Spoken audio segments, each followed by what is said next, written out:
The morning sunlight danced across the worn pavement of the interstate gas station in Maple Creek, a small town that rarely made the news and liked it that way. On any other Thursday, the only sounds here would have been the quiet thump of a gas pump stopping or the soft chatter of travelers passing through. But today was different. Today, something would unfold that would change this quiet place and the lives of those in it forever. Franklin Frank Miller, a 72-year-old Marine Corps veteran, stepped out of his dusty old pickup truck with the precision of a man who had spent a lifetime under orders. His back remained straight despite the pain that pulsed through his leg from a decades-old shrapnel wound suffered in Da Nang. He adjusted the faded Marine Corps cap on his head, a ritual as ingrained as breathing. It wasn't for show. It was for remembrance of Margaret, his late wife, and of the brothers he'd lost in the jungle. His cane, crafted from oak and shaped by a friend's careful hand, tapped a rhythm on the concrete as he moved toward the entrance. It was VA hospital day, and the interstate station was his regular halfway stop for coffee and a breather. As he approached the gas pump, Frank didn't immediately notice the motorcycles. 5 gleaming beasts lined up like predators in the sun. Their owners leaned against the wall outside the store, laughing too loudly, their black leather vests stitched with a red-eyed skull and the words Road Demons MC. Their leader stood front and center, a heavily inked man known around town as Razor. Cold eyes, cropped hair, arms like tree trunks. Trouble, plain and simple. "Look what we got here," Razor muttered, just loud enough for his crew to snicker. Another hero playing dress-up. Frank ignored the comment, finishing his fill-up and replacing the gas nozzle with practiced calm. He knew better than to engage. Vietnam had taught him to pick his battles, and this wasn't one he wanted. But trouble doesn't need an invitation. As Frank made his way toward the store to pay, one of the bikers stepped in front of him. Another brushed his shoulder too hard in passing. "Where'd you get that hat, Grandpa?" a younger biker sneered. "Army surplus store?" Frank paused. He'd heard worse. "I just need to pay for my gas," he said, evenly. Razor stepped in front of him, reeking of beer and contempt. His hand flicked at the bronze star on Frank's jacket. "What did you do to get this, huh?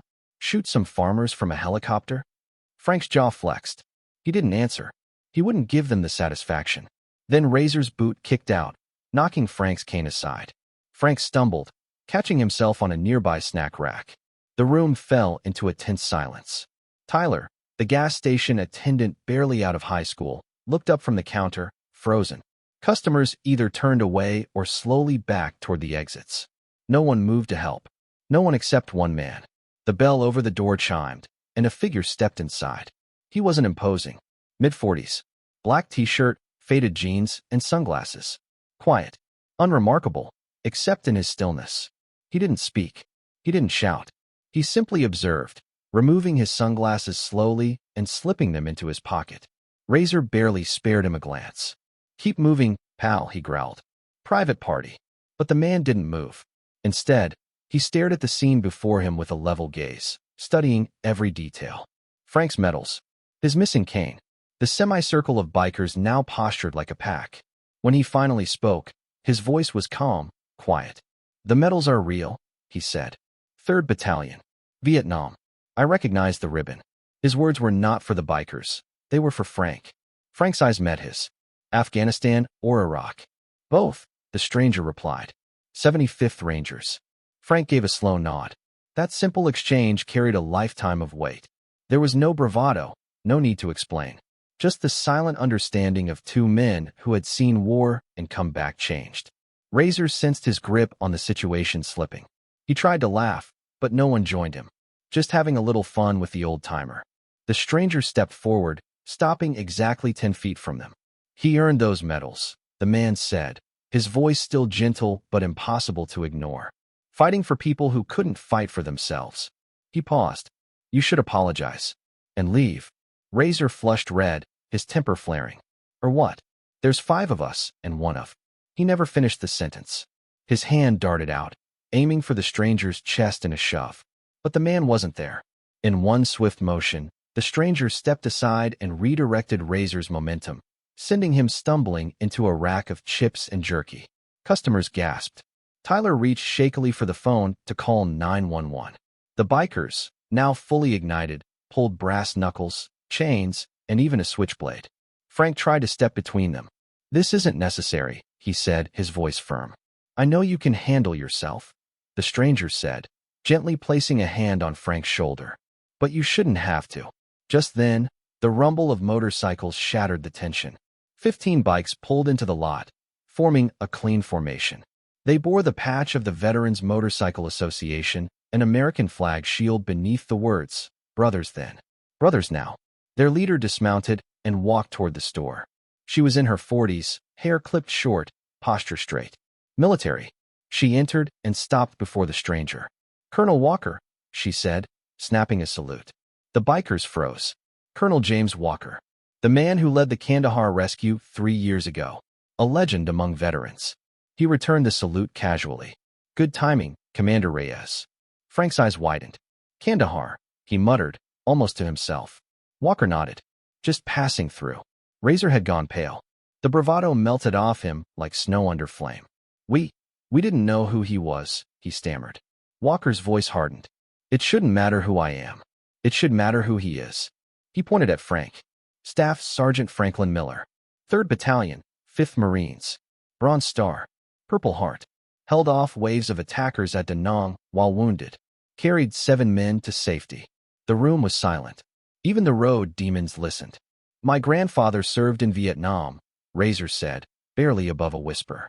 "Thomas Maddox. He never came home." Frank's expression shifted. 25th Infantry Division? Razor nodded. "I didn't know him. Just stories." Frank put a hand on the young man's shoulder. "He was a hero. I remember the name.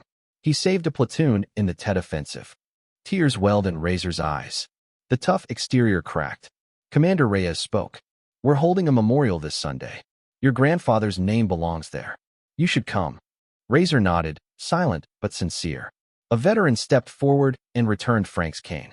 Tyler, emboldened, called out, "Coffee's on the house. Except for those who disrespect our veterans." Razor didn't argue. "We'll pay for everyone's gas," he said. "It's the least we can do." From confrontation to reconciliation, the moment transformed into something sacred. Veterans and civilians shared stories. The road demons, now quiet and humbled, listened. One rider, missing an arm, spoke of being saved in Fallujah by Walker's team. Another woman teared up as she told Frank her father served, but never spoke of it. "I think he was ashamed," she said. "He shouldn't have been," Frank replied softly. "Some memories are too heavy to carry alone." Tyler's video of the event would go viral. Within a month, the back corner of the station became a memorial wall honoring local veterans. Thursdays, once silent, became community gatherings. Veterans met for coffee. The road demons, now regulars, offered free bike maintenance to disabled vets. Razor replaced his patches with a 25th Infantry insignia. He began mentoring teens through a new veterans outreach program Walker had helped organize before disappearing once again.